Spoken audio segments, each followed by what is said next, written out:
మీరు club songs చాలా పాడారు కదా? చాలా పాడాను, సత్యం దగ్గరే ఎన్నో పాడాను. క్లబ్ సాంగ్స్ పాడుతున్నప్పుడు ఎప్పుడు మీకు సాహిత్యం పరంగా అయ్యో ఈ సాహిత్యం ఎలా పాడాలి నాకంటే ఏ పాట అయితే ఏంటి పాడడానికి, పాట అంటారు, ఏదైనా పాడతాను. కొంతమంది అడుగుతూ ఉంటారు, మరి అంత సెక్సీగా ఏంటండి మీరు అట్ట పాడారు అసహ్యంగాను, మీరు ఈ పాటలు పాడకపోతే మీకు భోజనం దొరకదా అది ఫ్యాన్స్ చాలామంది. ఇప్పుడు అట్ట ఎందుకు పాడారు సెక్సీగా అంటే ఆ పాట సెక్సీగా పాడాను. మరి అది ఒక అమ్మాయి ఉంది, ఆ అమ్మాయి దగ్గరికి వెళ్తాడు వీడు హీరో. ఆ అమ్మాయి ఎన్ని రకాలుగా టాక్టిక్స్ ఉపయోగించి వీడిని లాక్కుంటుందో అంత రకాలుగా పాడాలి కదా పాట. అవును, మనం అట్ట పాడకుండా ఏదో పతివన తల్లి కప్పుకుని పాడితే పోవే నా పెళ్ళా ఉందంటాడు. ఇవన్నీ అనాల్సిందే కదా. ఇవన్నీ వస్తాయి పాటలు, ఎన్నో మూలుగులు అన్నీ. నవ్వమంటే నవ్వేస్తారు, నవ్వాలి, ఏడవమంటే ఏడవాలి. నా ఫస్ట్ సాంగే ఏడు పాట తమిళ్లో పాడాను, విధి అని వెళ్ళాడు అని. విధి యొక్క ఆట సినిమా పేరు, పిక్చర్ రాలే, విధి ఆట ఆడిస్తుంది. ముసలి వాళ్ళకి కూడా పాడాను, గొంతు బాగా అవే పాడాను, పిల్లలకి పాడాను, మగవాడి గొంతులో పాడాను, పడిచమ్మాయికి పాడారు, పెళ్ళైన అమ్మాయికి పాడారు, అబ్బాయి గొంతులో పాడాను. కొన్ని పాటలు చాలా అసహ్యంగా పాడాల్సిన పాటలు కూడా తమిళ్లో. ఇప్పుడు ఇళయరాజా పాటలు ఎన్ని రకాల వెరైటీలు పాడాను నేను.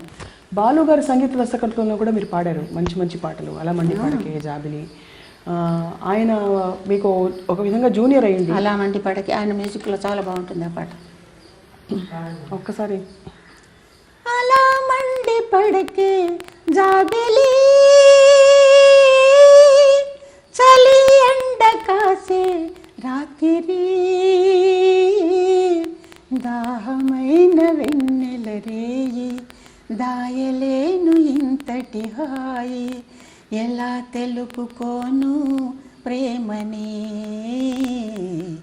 ఎలా పిలుచుకోను రమ్మని అలా మండి పడకే జాబిలి.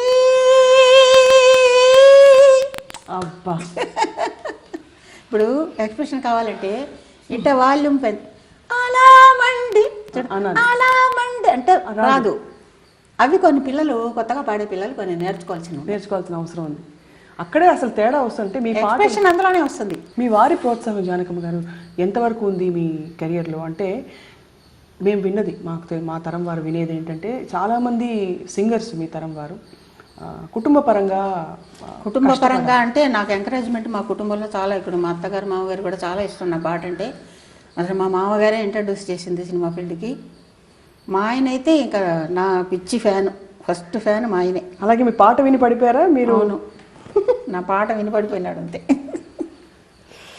చాలా పిచ్చి అనమాట. హిందీ పాట, నా పాట హిందీ పాట విని అప్పుడు ఇదైపోయినాడు. రసిక బలుమా అనే పాట తెలుగుకి లత గారు పాడి ఎప్పుడు ఆ పాట పాడించుకుని వినేవాడు. ఫస్ట్ మానిటర్ ఆడిషన్కి కూడా అదే పాడా ఏవిఎంలో. సో మీ ఇద్దరిది ప్రేమ వివాహం, ఒకరికొకరు చాలా తోడుగా. నా పాట పిచ్చి, తనకి పాట పిచ్చి. మా అబ్బాయి కూడా సెకండ్ ఫ్యాన్ అంటే మా అబ్బాయి మీ పాటకి. నా ఫ్యాన్స్ అందరూ కూడా నాకు బిడ్డలల్లే. ఇప్పుడు నేను ఎక్కువ పాడలేదు కదా, ఆ పాటలు విని ఇప్పటికీ చిన్న చిన్న పిల్లలు 16 ఏళ్ళ వాళ్ళు, 15 ఏళ్ళ వాళ్ళు, ఆడపిల్లలు మగ పిల్లలు కూడా 20 ఏళ్ళ వాళ్ళు కూడా నా ఫ్యాన్స్. ఆ పాటలన్నీ విని పిచ్చిగా ఉంటారు, ఫోన్లు చేస్తారు, ఏడుస్తారు, అమ్మ అంటారు, మీరే నాకు అమ్మ అంటారు. ఎంత ప్రేమగా ఉంటారు, ఎంత ప్రేమ అంటే పిచ్చి, వాళ్ళు ప్రాణాలు ఇచ్చేస్తారు. కొంతమంది అయితే నాకు అమ్మ 22 ఏళ్ళు, నాకు బలంగా ఉన్నాను, నా ఆయుష్, నా బలము, అన్ని ఆరోగ్యం అన్నీ మీకు ఇచ్చేస్తాను, మీరు పాడుతూ ఉండండి అంటాడు. అబ్బా, ఏదో పదేగా నీ ఆరోగ్యాలు ఇవన్నీ నేను తీసుకుని ఎవరి కోసం నేను పాడేది మీకోసం, మీరు బాగుంటాయి కదా, లేకపోతే నాకు ఈ పాట ఎందుకు, నేను పాడక్కలే. నా ఫ్యాన్స్ కోసం నేను ఇంకా కూడా పాడుతున్నానంటే వాళ్ళ కోసం, నా మీద పిచ్చిగా ఉండే పిల్లల కోసం నేను పాడతాను. లేకపోతే నాకు ఎందుకు, ఇంట్లో కూర్చోవచ్చు. మీరు పాడాలమ్మా అంటారు. అంత పిచ్చిగా ఉంటారన్నమాట ఫ్యాన్స్. పిల్లలే అంతే నాకు.